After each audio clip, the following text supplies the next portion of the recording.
जुलाई आरंभ हो पारे पाठ पढ़ा 30% छात्र ने स्कूल खोलिया योजना काल है पबजी खेल खेलु खेलु रेल धारणा उपरकू चलीगले युवक श्रमिक ट्रेन धक्के चलीगला जीवन संगरोध केन्द्र में खाद्य दि जाई नथिबा प्रतिवाद करी 16 नंबर जातीय राजपथ अवरोध कले प्रवासी सारा विश्व में कोरोना महामारी नेलानी 3,42,000 लोकों जीवन भुवनेश्वर और कटक आज गड़िला मो बस 7टी रूट्रे सका 7टारू संध्या 7टा जाए नन एसी बस चलने निष्पत्ति बस रे ठिया हो जापरेनि यात्री आज आरंभ है मैट्रिक खाता देखा राज्यर 60टी केन्द्र सका 10टारू 3टा जाए खाता देखिए मूल्यांकनकारी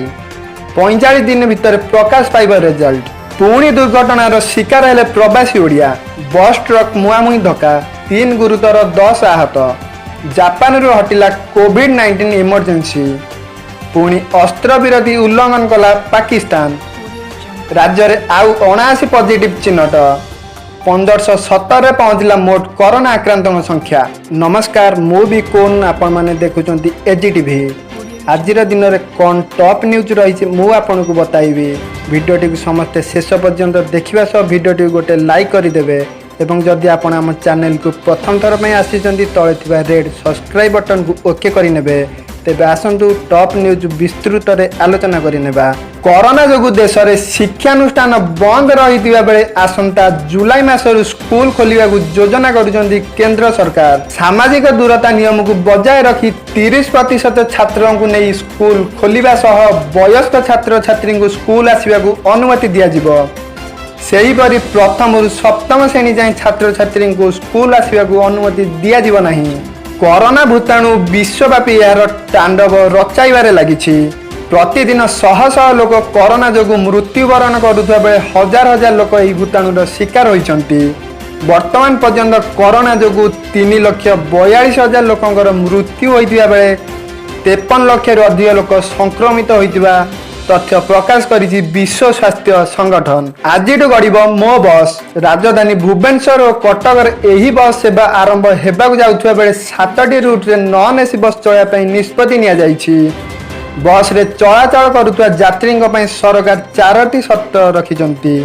प्रथम बस रे जीवाक हेले यात्री मास्क बाध्यतामूलक द्वितीय बस रे जेतिक सीट अच्छी सेतिक संख्यार यात्री यात्रा करें तृतीय कौन यात्री ठिया हो जापरें नहीं चतुर्थ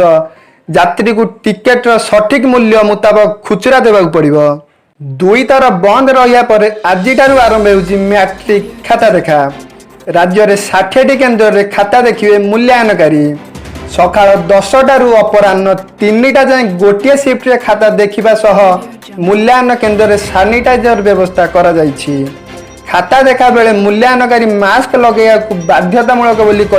गणशिक्षा विभाग कंधमाल जिला तुमुडीबंध थाना अंतर्गत मुंडीगढ़ तीनारीपड़ा गाँव में प्रवासी ओडिया बस और ट्रक मुहांमुही धक्का होता सूचना मिली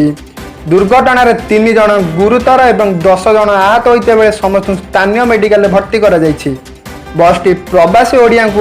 गोवारू धरी आसुवा बेले दुर्घटनाग्रस्त होता कोरोना संकट मध्य भारत में पाकिस्तान एवं चीन सीमा उत्तेजना जारी रही बेले मंगलवार अस्त्र विरोधी उल्लंघन करिछि पाकिस्तान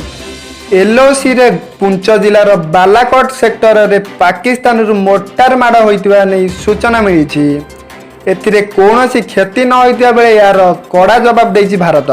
राज्य में आउ 79 कोरोना आक्रांत चिन्हट होता बेले ओडिशा रे मोट कोरोना आक्रांतों संख्या 1570 को वृद्धि पाई आज चिन्हट होता 79 जनक मध्य 71 जन क्वारंटाइन सेंटर और 8 जन स्थानीय व्यक्ति होता राज्य स्वास्थ्य और परिवार कल्याण विभाग पक्षर सूचना मिली मोबाइल पबजी खेल है काल मोबाइल पबजी खेल करू रेल धारणा उपर को चलीगले युवक श्रमिक ट्रेन धक्के युवक मृत्यु घटी जमापड़ी एपरी दुखद खबर आसी नुआपड़ा जिला लखना थाना अंतर्गत सियलटी ग्राम रविवार राति यही अघटन घटी बेले मृत युवक नाम क्षीरमोहन माझी बोली जमापड़ी संगरोध केन्द्र में खाद्य दि जाई नथिबा एवं कौनसी सुविधा नथिबा प्रतिवाद करी हजार हजार प्रवासी आज भद्रक ठारे 16 नंबर जातीय राजपथ अवरोध कर गतकाली चरंपा रेल स्टेशन ओह्लैवा पर प्राय 3400 जन प्रवासी भद्रक सरकारी महाविद्यालय होइतिबा संगरोध केन्द्र में रखा हेले सेटारे गत राति खाद्य दिया नजिबा एवं कौनसी सुविधा नथिबार अभियोग होइछि। एहाकु नै उत्क्षिप्त होई प्रवासी माने 16 नंबर जातीय राजपथ अवरोध करिसंती। कोरोना भाइरस महामारी जोगु जापान रे जारी होइतिबा जरूरीकालीन परिस्थिति को सोमवार हटाई दिया जाइछि। प्रधानमंत्री शिंजो एबे राजधानी टोकियो समेत 4 अन्य शहर इमरजेंसी हटितिबा घोषणा करिसंती। फल नागरिक एबे स्वाभाविक जीवन यापन करियारे कौनसी असुविधा नाही बोली कुआ जाइछि।